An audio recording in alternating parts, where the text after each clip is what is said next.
Hi guys, and welcome to this episode of High Functioning Slightly Faded. I have a few things to talk about today, but I will say I'm going to focus on one specific topic a viewer asked me to cover on this podcast. Shout out to my BFF, Emily SK. I love you.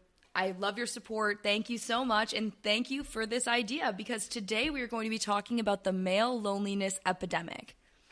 Many of you may have heard of it, some of you may have not, but I did a lot of research for this, so hopefully I can answer questions for people, and hopefully it opens people's eyes, because I actually learned a lot from it. But I don't really know where to put my citations for this, not to sound like a nerd or whatever, but I'll probably just put it on the Instagram, or I can send you the link if you want to hit me up. I'll send you the link to the articles that I looked at. But yeah, I try to use some legit sources. So first things first, I want to get a woo celebration, because our girl Karen Reed found innocent, except for the DUI, but we can ignore that because we, the people of New England, knew you didn't do that shit. And for those of you who don't know much about the Karen Reed case, I would first ask, have you legit been living under a rock? If you live outside of New England, I could see you maybe not having heard about it. This case, as someone who has been into true crime for a really long time and is knows about many different cases, this is a crazy case, and it's perfect example of corrupt cops. But I'd encourage you to look into it if you haven't before. It's so crazy. I feel so bad for everything she's had to go through. Hopefully John O'Keefe's family gets some justice for him. And if people want me to cover it on the podcast, I definitely can. Just let me know. I'll have to consult with my coworkers that probably are going to write the next book about it. But as far as I'm concerned, they are professionals in the Karen Reed department. So another thing I want to throw out there is, how far is too far when committing to the look? So many of us, and if you haven't, you need to try to commit to the look one day. But many of us have tried to commit to the look. You put a little bit more of a daring outfit on. Maybe it's a little more sexy. Maybe it's just a brighter color. Or maybe you're going for something. Or I don't know. What is that thing called? Disney bounding or something, where it's but for maybe something else, where you're trying to dress like something. But when people used to low-key dress like Katniss Everdeen in 2012 times. And it's that bitch who'd have the damn leather boots on and the jacket and the braided hair. And it's we all love those books. No one is hating on you, but let's not act like we all don't know what you're doing. You can't pretend you don't read the books. We all fucking know, dude. But anyways, I think we all knew one of them. But we all, at some point in our lives, are going to commit to the look. Maybe it's just on a fun Halloween. Maybe it's a one night out. I don't know if you guys remember on Sex and the City when Charlotte, she was a bachelorette in some wedding and she wore this super sexy dress. And it wasn't that crazy. It was low back or something. And someone was like, that's a bride. I would have been mad. And I think someone in the show said something about that. But she looked good. And she was like, I'm too old. I need to get a man. She wasn't even that old. But she looked gorgeous. And sometimes we have to commit to the look.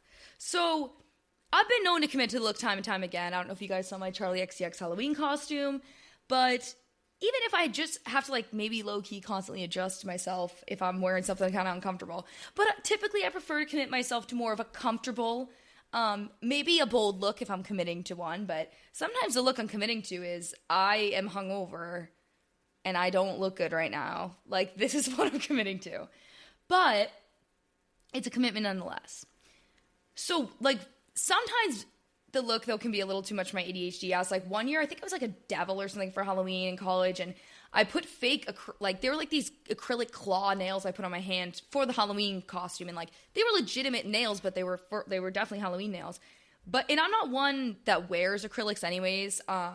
It's just not something I like to do, because I put them on right before I left the party after I had my makeup and everything, and then I literally ripped all of them off on the way in the car.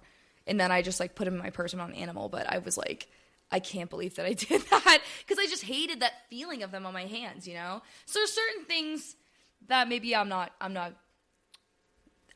the strongest soldier to be committing to that one.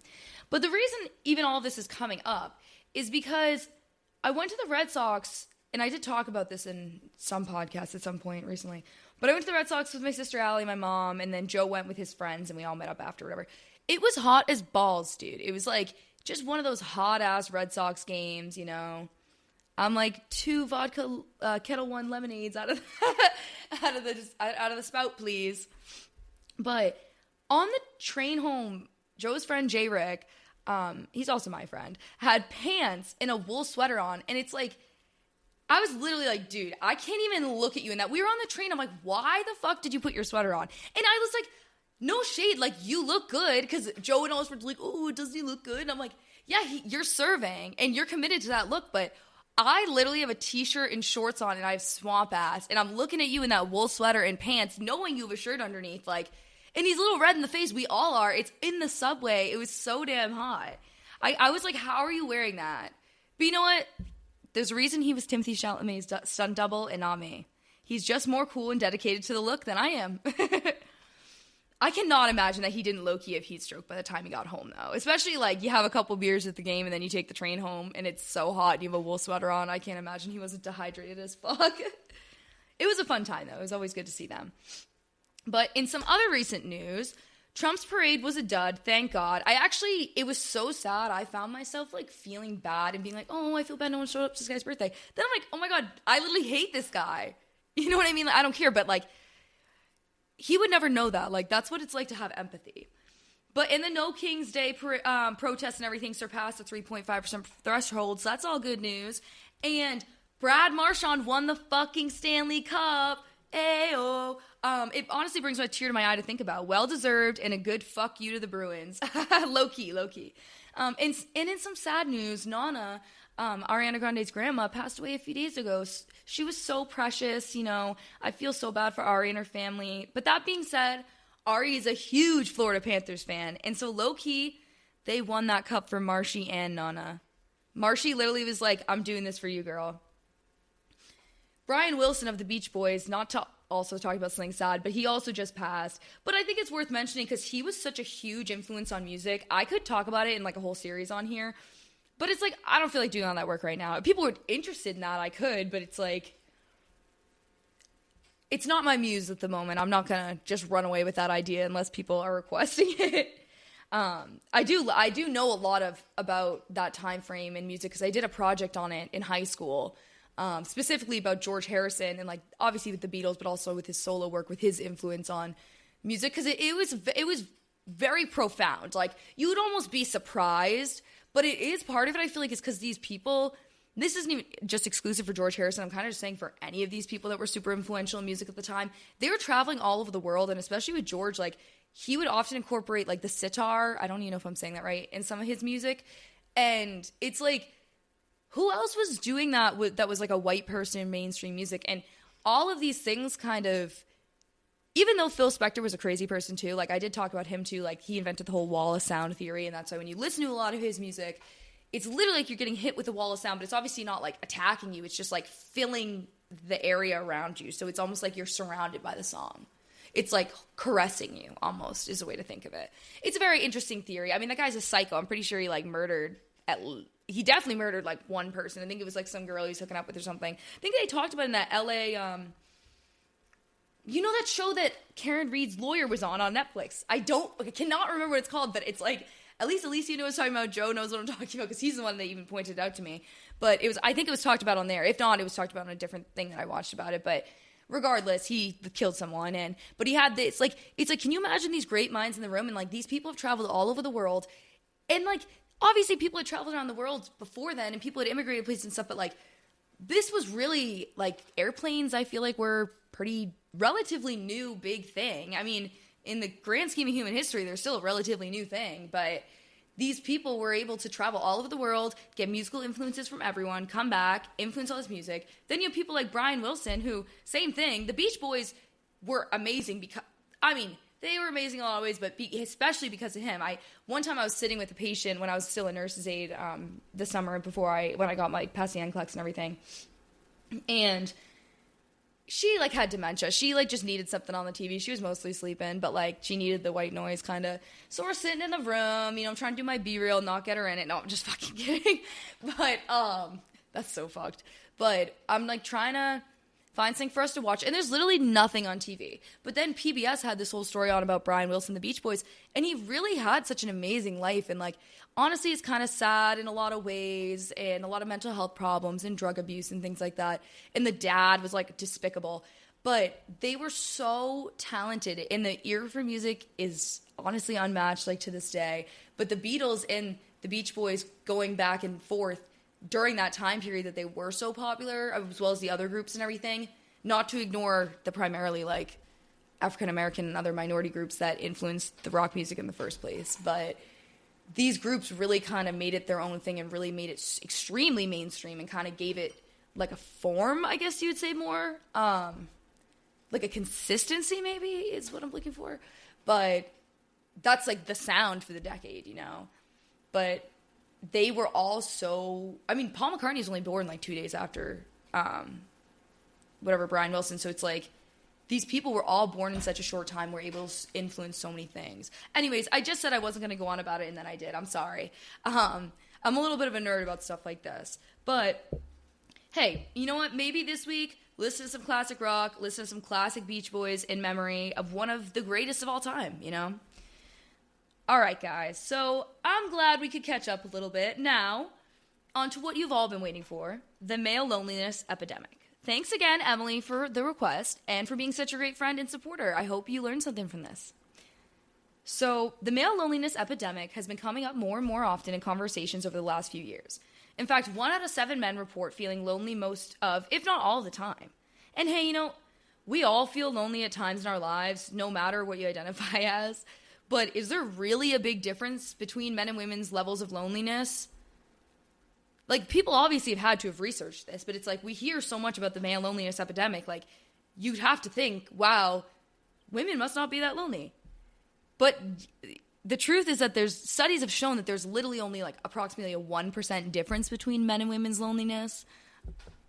So then you must be thinking, well, Julie, like, maybe this is such a big conversation recently just in the post-COVID world. You know, there was a lot of loneliness during that time. We were all in quarantine and everything. Surely that must be why. But the thing is, honestly, maybe it was just me because I was in nursing school, but like a big thing I was talking about besides like elderly loneliness was like elderly and teen loneliness, because like elderly people would be immunocompromised primarily, so their families couldn't visit them and stuff, or they couldn't get places and there weren't as many services or things weren't open, you know, and that's why like they'd let old people go in the grocery stores early. But teens too are cut off from their main social group, and especially if they can't drive, they don't have the means, or parents are abusive or whatever, locking them in the house, like that puts them in a tough position, and because both of those people like don't have a ton of power over their situations. And like for elderly, a lot of times it has to do with health conditions and things like that, maybe financial issues. But with the teens, it was obviously like potentially being locked in an unsafe place, you know, mental health issues that go unchecked, you can't go to appointments, you can't whatever. So those are the two big things I was always seeing during the pandemic. And obviously everybody in general was pretty lonely. I know there was a lot of issues with that.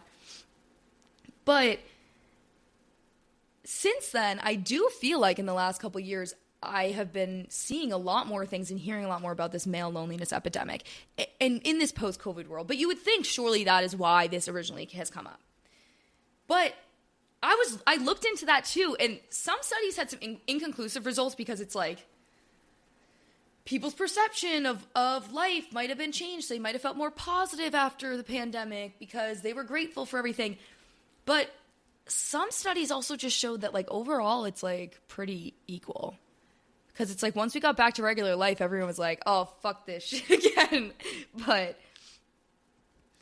why is this such a big conversation, though? Like, let's get back on topic. Why is this such a big conversation in general? And why is talking about men's loneliness seemingly more important than women's if there's only a 1% difference? Besides the fact that they just don't give a fuck about women. But while researching this topic, I found many interesting perspectives on this. But specifically, there was one from NPR, which... it was this interview and they were talking about different things they had researched and everything, but basically it said most of us are kind of introduced to this concept of a male loneliness epidemic through conversations about dating. And I can't remember specifically when it came up for me, but like even when Emily mentioned it to me, like I feel like it was, if not in the middle of a conversation about dating, this conversation obviously didn't pass the Bechdel test or whatever, but it's okay. We're not perfect. Parts of it did, but we were talking about dating in somewhat of a concept of that topic, or we have in the past, you know what I'm saying? Like it often comes up as far as I've seen and many other people have seen, especially on social media in the dating sphere. But people love to talk about that stuff, even if they pretend like they don't. And even if not, like it's something that just ends up getting so widespread because they talk about it with their friends, they talk about their significant others, and it kind of goes over and over, and people share these things, you know? And people can blame it on why they're single. But singleness and loneliness are not the same thing, and this in turn changed the conversation about loneliness really into a conversation about singleness. But I don't want to lose sight of what it actually is about, and we'll get back to that. But for those of you interested, as far as romantic loneliness goes, in 2022, 6 out of 10 men under 30 were single, which was more than double the amount of women that were single. Yet, I thought all the bisexual girls were dating men. Guess the data says otherwise. No, I'm just kidding, but I keep seeing shit about that, and I'm like, I don't think that's true. And not the bisexual girls that I'm friends with, but men also tend to date less and have less sex than women too. Which I think is kind of interesting. I would have almost thought it was more, but I also feel like with the context of a lot of these articles in the heteronormative world that we live in, a lot of the context of the articles and like what they were saying, where they were comparing so much men and women, it didn't explicitly say it that I saw in any of them, but I almost feel like they must be talking about bisexual, straight, and bisexual and then straight men and women. Because I think if gay men and women were involved, that would skew this, because a lot of this talks about same-sex platonic relationships. Not that gay men don't have that, or that like lesbians don't have that, but a lot of this had that kind of vibe about it. So just keep that in mind with this when you're hearing about some of this data. Especially when you hear that men tend to have less sex than women. But, you know, just because you're single doesn't mean that you're lonely. But, you know, surely something's got to be going on with men. Even if you don't think you've noticed, I'm sure you guys have noticed the increasing negativity towards men in the media and society. And hey, I am not going to stand here and pretend that I have never said hateful things to or about a man in my life. It's actually a pastime of mine. That being said, no one loves men more than I do. But, you know, even think of the headlines in the last few years. There's fewer men enrolling in college. Gen Z men are dating less. And obviously, the most concerning is that in 2022, men made up almost 80% of the national suicide rate, which is 4 times more likely than women. How horrible is that? I will say, though, as a nursing perspective, just in case people didn't know this, which I'm sure many people do, but I don't know if this number is like successful suicides or suicide attempts, but men also tend to be more successful with their suicides. I assume this is talking about success because men tend to go for more violent options. Like a man is more likely to like kill themselves with a gun, and a woman is more likely to like overdose on pills. And it's horrible, but they're statistically more likely to succeed because of that. Which is interesting, but I don't know how much that plays into this data. Like I don't know if this number factors any of that into it. But it's horrible. Nonetheless, it is horrible. But while all these things are unfortunately true, we cannot let ourselves be misled because some of the negative headlines might be related. Kind of like when I took statistics in college, it's a pretty easy one. It's like crime rates go up in the summer and people eat more ice cream in the summer. Ice cream must be making people want to make people want to do crimes. And it's like, no, it's just like in the winter, people are like fucking cold. They like, you know what I'm saying? Like, I feel like more people are outside. There's more things going on, whatever. In regards to this context, less dating, there's going to be increased celibacy. Not all the time. There's definitely people that like to hoe around and not be in a relationship, but generally speaking, and especially if you're not trying to date, not even just like be in a relationship, if you're not trying to go out on dates or anything, like how are you going to get any, you know? But also, under-enrollment in college kind of coincides with underemployment, especially in higher paying positions. Not that there aren't great positions that you can't do, like, that are blue-collar. There totally are. But that's a lot of work, and you either have to do, I mean, I may be wrong, but I'm pretty sure you either have to do, like, some kind of trade school or you have to do, like, an apprenticeship. So that's a lot of work, and, like, yeah, it's not a college degree, but it's still a certification of some kind where you do extensive training, which is, I guess it's not the exact same thing as going to college, but that doesn't make it like lesser, you know, it's just a different path with the same means to prepare yourself for a career, you know, career training is kind of that age, you know, but Anyways, we're seeing all these things in the headlines. And so, like, it's kind of like, yo, yeah, what's going on with guys? Like, I'm concerned. Like, I love the men in my life. I care about the men in my life. I want them to be happy. I want them to be healthy. I want them to take care of themselves and live good lives. But it's easy for us to look at the headlines and look at the world around us and start to think that men are unfairly treated, unfairly lonesome, and obviously in a difficult situation just as an entire gender. And it's like, how is no one doing anything about this? And then it makes it easy, but at the same time, on the flip side, which I'm about to kind of get into this too, it's like, makes it easy for men to be like, oh, well, you know, women don't make less than men and blah, blah, blah, and all this other stuff, and like, feminism is stupid and, you know, whatever, because it's like, that has nothing to do with what we're talking about, and it's also like,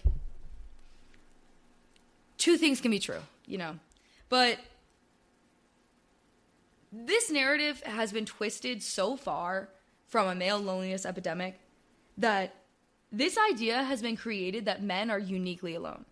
For vulnerable young men who may be unhappy, lonely, heartbroken, insecure, etc., which are things that literally all of us go through. I don't care if you're going to sit there and try to pretend like you don't. We all go through that.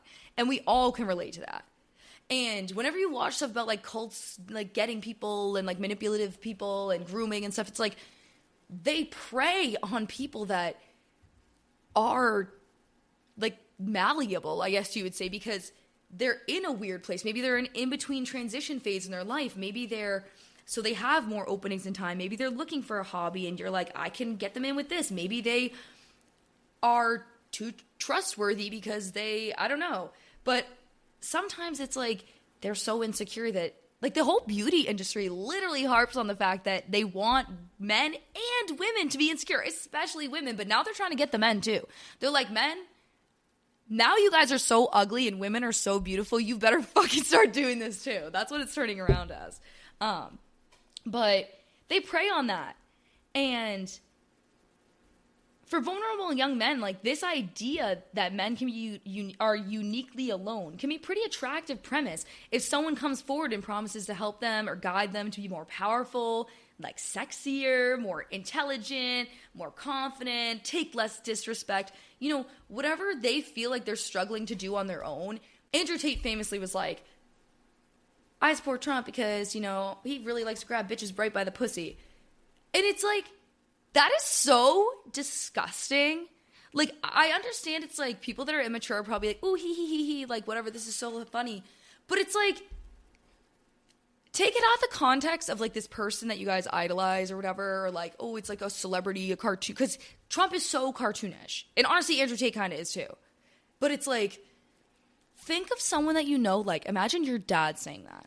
Imagine your brother saying that. Seriously saying that. Because he said that seriously, and then he laughed it off because he's fucked. And, like, imagine, like, your grandpa saying that. Your boss, a teacher, like, I could throw up in my mouth. You should feel the same way when you hear Trump says that, and Andrew Tate. It's disgusting. It's like, what if I said I'm going to grab him right by the balls? If I said that to someone, I would mean it in a threatening way. I'll grab you by the fucking balls and make you do this. You know what I mean? Like, and I wouldn't really say that, but like, I would never be like, oh, I'm going to grab him right by the balls and blah, blah, blah, whatever. Like, take control. It's like, no, like, you're a fucking freak. And it's like, you're in a political professional setting and you're just saying shit like that. Anyways, I said I wasn't going to get too political on this, and I'm not, but this is all related, and this is why we are where we are in the world right now and why this is such a big issue. But I'm sure you guys can see where I'm going with this. People are fucked up, and they love attention, and they love power, and so, of course, we see the rise of fucked up people like Andrew Tate and Donald Trump. People that they are insecure, and they have their own issues that they don't want to deal with, and they love to feed their ego. It's the best thing for them. And it's like the only thing that fills them because they don't have anything else. They don't have anything of substance. And then they just want to gain more and more and more and more power and to feel better about themselves, when it's like, instead of feeling better and feeling more powerful by taking something from people, by taking power, you know, why wouldn't you try to feel better and more powerful by like giving a good energy, you know, being chill? But I don't know. That's just me. But these politicians and influencers see the insecure, and it's not just them. There's many other people. But these politicians and influencers see the insecurities in these men, especially because a lot of them have these insecurities themselves. And they see the insecurities and what's going on in society. And they see that in many ways, men are lacking strong emotional support systems in their lives. And they prey on that to get what they want to benefit their lives. This has allowed Tate and Trump and men like them to rise to power and make millions of dollars. Like, Andrew Tate, for those of you guys who don't know, he's been accused, I don't know if he's been charged yet or what, of like sex trafficking, rape, beating the shit out of his ex-girlfriend multiple times. Like, these are serious crimes. Like, even like, I literally think there was like, he created like a girl gang in Romania to like fight each other or something. It's just so fucked up. And obviously, you guys know a lot about Trump too, but it's just like, these people literally want to prey on people that they can gain power from and just like literally just like abuse them. It's fucking crazy. But this is allowed under the guise that they're doing something for them, you know? And this has allowed Tate and Trump and men like them to rise to power, pretending and trying to normalize what are truly ideological differences between what has been the norm in society and maybe even the law or the Constitution and what they're promoting. This doesn't mean that male loneliness isn't a real issue, though. Just because these other people did that doesn't disregard the issue at hand.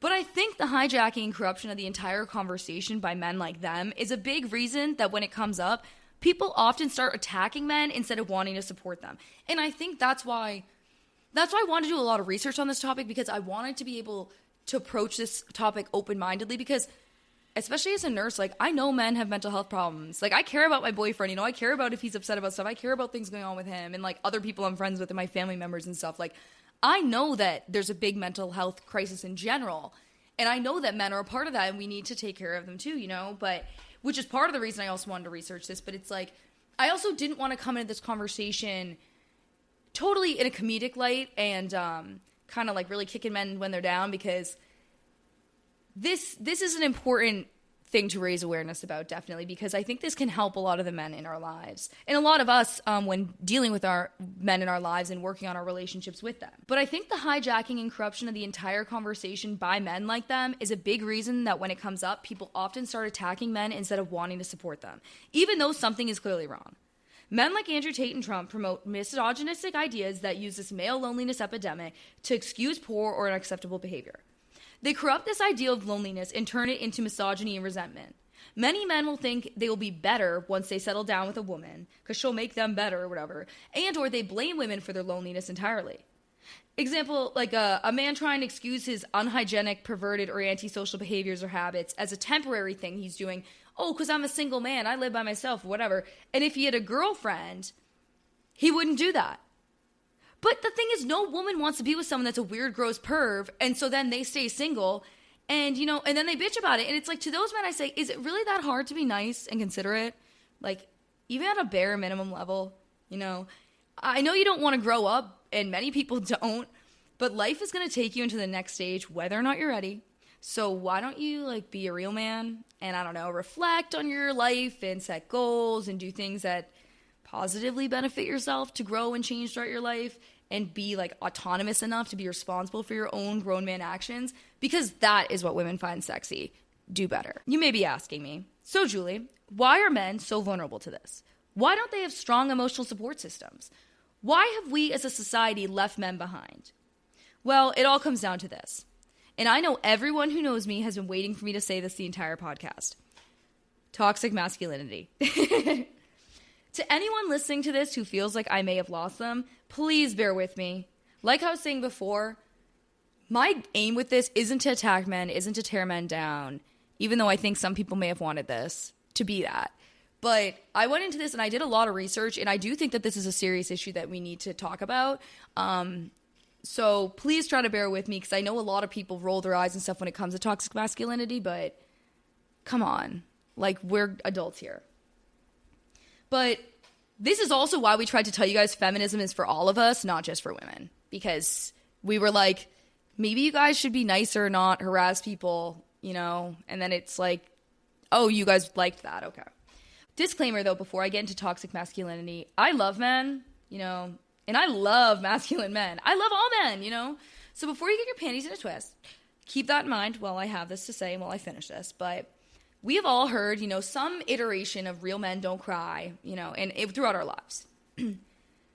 This societal pressure to suppress your emotions as a man has gotten better over time, but it's still definitely an issue in our world. And I feel like definitely within the last 8 to 10 years, we've been seeing even more of a rise of people promoting this toxic masculinity as normal masculinity or alpha masculinity or whatever the fuck.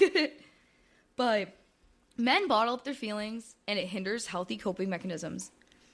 This can make it hard to make or maintain relationships of different kinds, even romantic relationships if someone is emotionally unavailable, But for men that are legitimately lonely and not just single, the data does show that they're less likely to reach out for emotional support. 15% of men say they have no close friends, which is a 12% increase from 1999. So 3% to 15% in 30 years, not even. That's a pretty fucking huge jump. Many men often say that they feel like no one knows them well. And the emotional quality of many male friendships is just not that great. And I'm not saying this to blame men that are lonely, but it is to point these things out. It's well, maybe these things that are common recurring things can help us figure out what the problem is and help us kind of get to the bottom of it and give people the tools to fix this for themselves, But to be honest, I don't think this whole emotional quality of many male friendships being good is uncommon at all, And no tea, no shade, but many guys I've met, I could say this about, a lot of them in their friendships. But that doesn't mean that they don't have close friends. They just aren't always there for each other emotionally, but they'll literally be have this brother bond, I don't know if you've ever seen it. I mean, you guys definitely have, but it's just they know drink beer, chill, play lacrosse, play video games maybe, flirt with girls, hang out, go to the beach, go on the boat. I don't know. It's summer, so I'm thinking of fucking Outer Banks or The Summer I Turned Pretty or some kind of plot like that. But they don't talk about things when things are wrong, and they're not really there for each other emotionally, and they don't bring up any issues between each other either. And obviously that can lead to resentment, and it can just bring a divide between the other person if you're I'm going through this and I'm upset, but you don't ask me about it, but I don't really tell you, but it's I'm upset, I hate you for that. But guys, they just want to chill. Even with my own boyfriend, he was kind of shocked at how close I was with a lot of my friends. Granted, I'm an open book for the most part, obviously, because I'm literally doing this, but I do think that through some of my friendships, I kind of helped him develop better emotional intelligence, especially because I'll be okay, I was kind of being a bitch. Let's break that down because I need to, I feel bad. Sorry. But I think through some of my friendships, I helped him develop some better emotional intelligence, which can be a hard skill to develop, especially if no one teaches you anything about it. And I feel I have been told that I have pretty good emotional intelligence, which is honestly a great compliment. I do appreciate that. But I feel for me, it was definitely a balance between going through things that are really hard and then being well, I know what that's like. And then also a lot of just definitely self-reflection and trying to maybe just overthinking until I kind of figured out the situations that I was in, because I would be ugh, this is driving me crazy. I'm just going to break it down, I think definitely can be a hard skill to develop, especially if no one teaches you how or even tells you what it is. I feel once I learned about what it was a lot easier for me to kind of get better at that. And then in turn, I feel it helps you grow more as a person, But through all of that, I think Joe also maybe started to place more intent and thought as well, into the time that he spent with his friends, because they'd just be all right, let's go chill. I don't know what, I mean, I know what they do when they hang out, but I don't know what guys say, what's poppin', you want to go hang, you want to come over and hang and drink beer. I don't know, but comment below what you think, what guys say in their group chat when they're trying to make plans. But I definitely think now, especially because where his job, he used to do a lot of traveling and stuff. I also think that combined with my neuroticism kind of forced him to kind of grow in a lot of ways and become more emotionally intelligent in our relationship, but also with his friendships, because he wouldn't ever be home. And it's I feel it helped him kind of be all right, I can be a little bit more vulnerable here because I never see my friends. I want to make this worth it because I'm not going to see them for maybe 2 months, And I think that overall made their friendships better, especially now that he's home all the time, because now they just, like, they're besties. But, okay, so why are men the worst at being friends? I'm kidding, but, like, come on. As far as being emotionally close. Our society has historically valued female friendships more throughout their lives. You can think of, like, the Golden Girls. You can think of a lot of old ladies that are friends, But men have tended to value their romantic relationship above all, so you think of a lot of young guys that are BFFs, but they forget to value and nourish their male relationships and friendships, so they lose them over time, especially as they get more involved in their family life and everything else, and they have kids, and they're in their romantic relationship, people move away, and they lose touch, and they lose that support system outside of their romantic relationship. Like, my boyfriend and his friends always, like, this is the perfect example of them, and, like, every guy ever. We could, like, not talk for years, and then we could just, like, hang out, and it would be like we never had any missed time. And I'm like, so you guys just, like, never talk? And they'd be like, no, we like it that way. And then when I come home, I say, hey, what are you up to? And I'm like, to me, I'm like, oh my God, I literally had this crazy dream last night, to my friends. So it's like, I understand that they're not the same, but I'm like, I just was surprised they never were like, yo, how are you? I haven't talked to you in a couple weeks. Like, what's going on? Men are fascinating to me. They're like another creature. But this is also probably part of the reason why your mom seems like she has more friends than your dad. But that's sad. Everyone should have some besties, and we can't depend on one person for all of our support, or we're going to be easily disappointed at some point. And that's not at fault of our significant other, but it's like, no one is perfect, and no one can handle all of someone else's shit, It's too much responsibility. Everyone needs some form of emotional support outside of your romantic relationship, because different types of relationships in our lives serve different purposes and, fill different needs for us or whatever. But, like, for example, one of the studies I was looking at from CNN even interviewed a man who stated that he does have a great relationship with his wife or significant other, I don't know. But he was severely lonely because he really was lacking in a lot of close friends. Because it's a completely different kind of relationship we need as humans, We need to have our homies. And part of the reason for this apparent rise in male loneliness isn't even toxic masculinity. Some of the men interviewed in my research stated they had feelings of loneliness stemming from divorces, lack of hobbies, lack of community activities to draw people together, not having any friends, and or not having any idea of how to make friends in life as they get older. And I will say, especially for that last one, I think a lot of us go through that, especially in the post-college lifetime, where it's the first time, like, where you don't constantly have access to communal areas or activities with people your own age. So, like, maybe you may have other friends, but it may be, like, your friends, like, your 50-year-old coworker, and it's, like, you may or may not go to concert or, like, get beers with them or something, but, like, you probably would have more fun. You might not, though. I don't know. Your coworker may be cool, but you might have more fun with someone your own age, and it can be hard unless you kind of put yourself out there and join groups and things. And they aren't always accessible in different areas. The research does support a lot of this. Many of the foundational areas where men and women used to make friends no longer exist, like dance halls and stuff, or they're much less popular than they were before.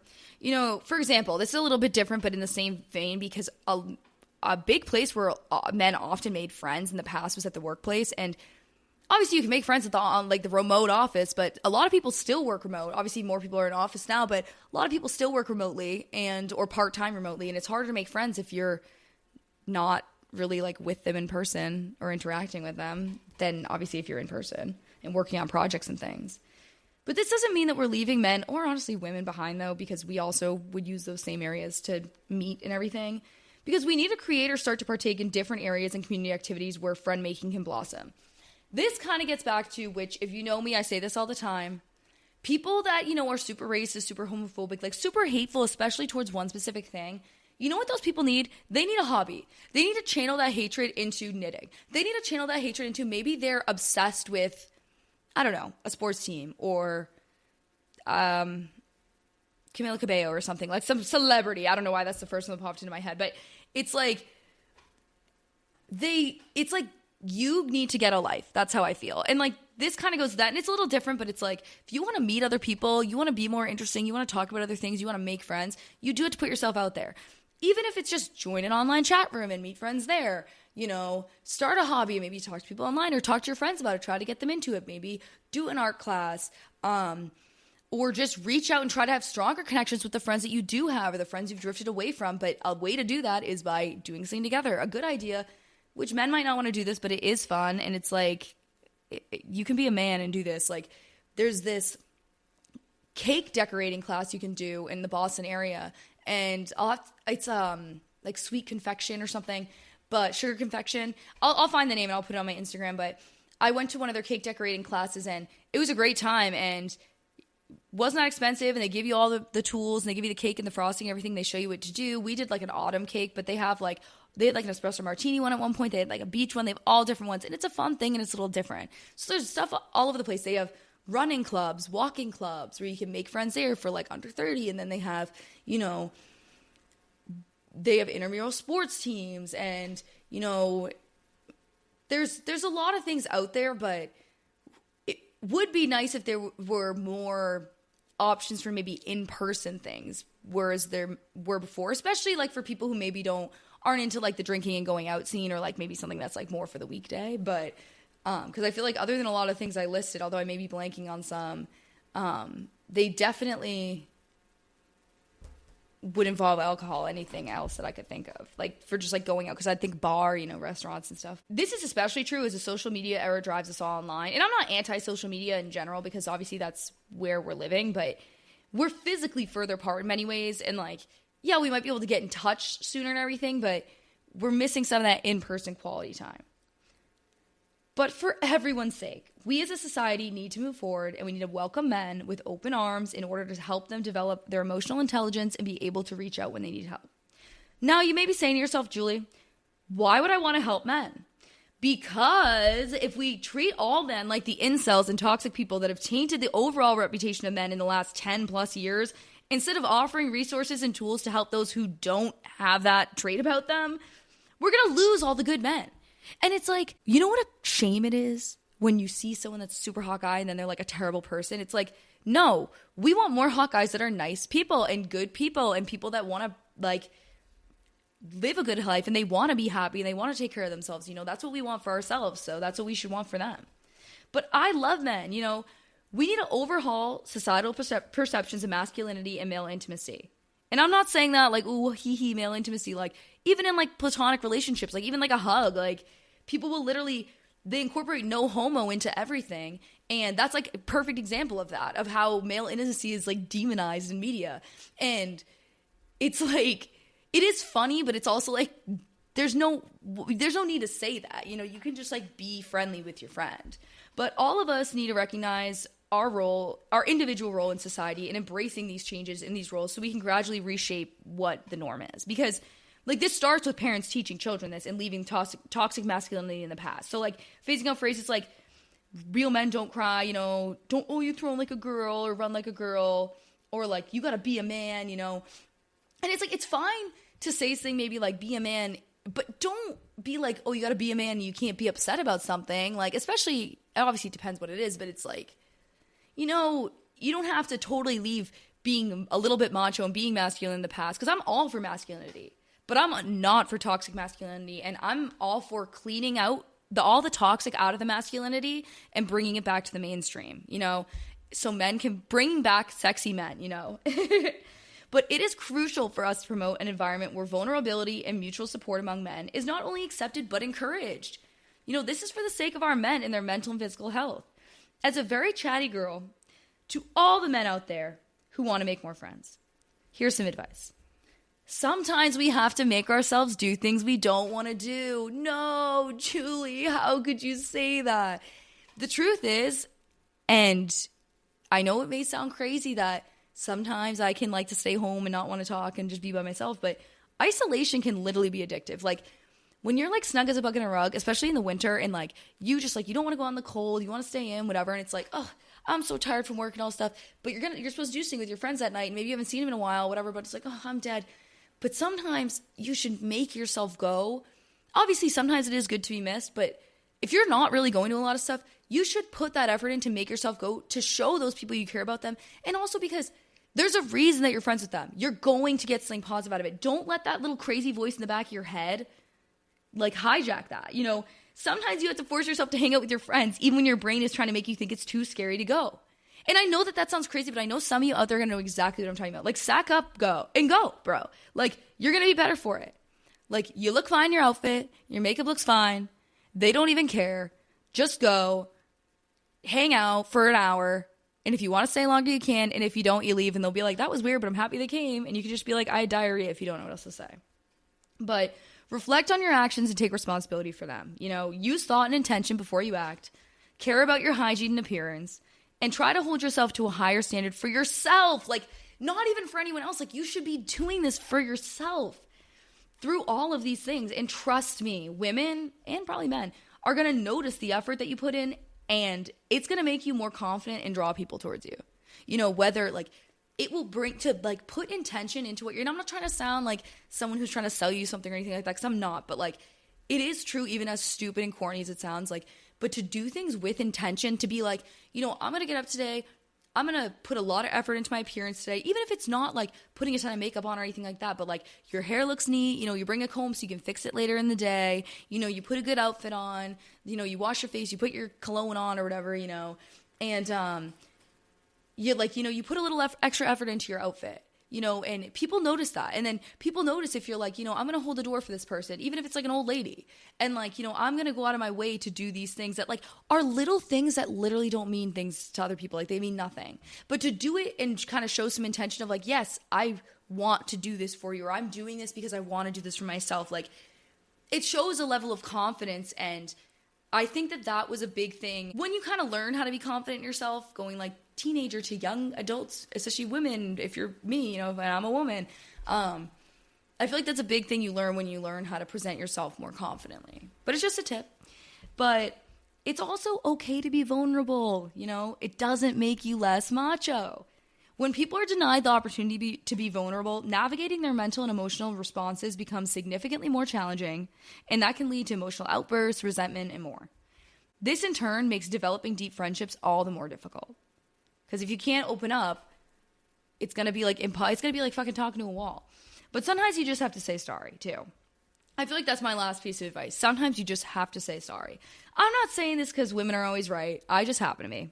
But something I've been working on for myself for years is genuinely apologizing, even for the little things, in order to hold myself more accountable for my actions. Like, if I got in a petty fight with my siblings or something, even if, like, you know, I wasn't 100% in the right, or they weren't 100% in the wrong, you know, I would be like, hey, you know, I don't want to fight with you. You know, I'm sorry that we got in that argument. You know, let's deal with this another day or later or whatever. And, you know, they would always be, like, shocked and thought that I was fucking with them at first when I was doing that. But I feel like it made me start to hold myself responsible for my own actions. And even if I don't think I'm in the wrong, I swallow my pride to at least, if not apologize, because obviously if I'm not in the wrong, I'm not going to apologize, but to at least swallow my pride and initiate a conversation to repair that relationship or see their perspective, you know, in a more calm situation. But trust me, your friendships and your romantic relationships will be better for that.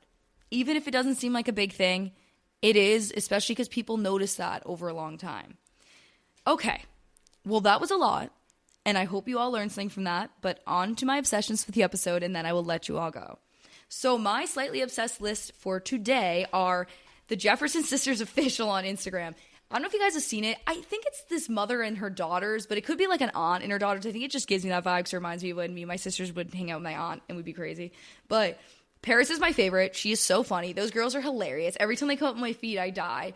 But I'm also obsessed with Kel's Cream, the one in Swampscott and the one on Revere Beach. Especially, I love to get the swirl soft serve with the rainbow sprinkles in a cone. That's my favorite. They have other stuff there too, but that's just like cracked me. I love it. The Late July chips, if you guys have ever had them, like the tortilla chips, they're bomb already, but the dippers are so good. You can actually find them at most stores now. I know you can get them at Stop and Shop, or at least the one near me. Whole Foods, I know you can get them at. And Target, you might be able to get them at. And also Market Basket. So they're at a lot of places now, or like sometimes they're there. So keep your eyes out. They're better than the regular chips, and especially if you're having queso or guac or something, perfect texture, best tortilla chip out there. I also been liking the song Nice to Each Other by Olivia Dean. And there's this other lady I want to mention that I saw on my Instagram Explore page, Investigator Slater. she's actually kills me. She's super cool, but she's always like, I'm the Legally Blonde of corpse cleanup. I'm the Legally Blonde of crime scene cleanup or whatever. And it's just so crazy the way that she retells these stories. Like, she's iconic. You know, I felt like it was worth shouting out because I saw a couple of her videos the other day and I was like, I literally wrote her name down right away. I was like, this girl she's iconic. You know, this is hilarious. Or not even hilarious, it's just like cool, you know. But all right, guys. I hope you enjoyed this episode. Please let me know what you think and let me know if there's anything else you want me to discuss on the podcast. Big shout out to Emily once again. Thank you for the recommendation. If there's anything else you guys want to hear on here, don't be afraid to let me know. And also, please follow me on here so you guys know when the episodes drop every week. And follow me on Instagram at HFSFpod for updates about the channel. Bye!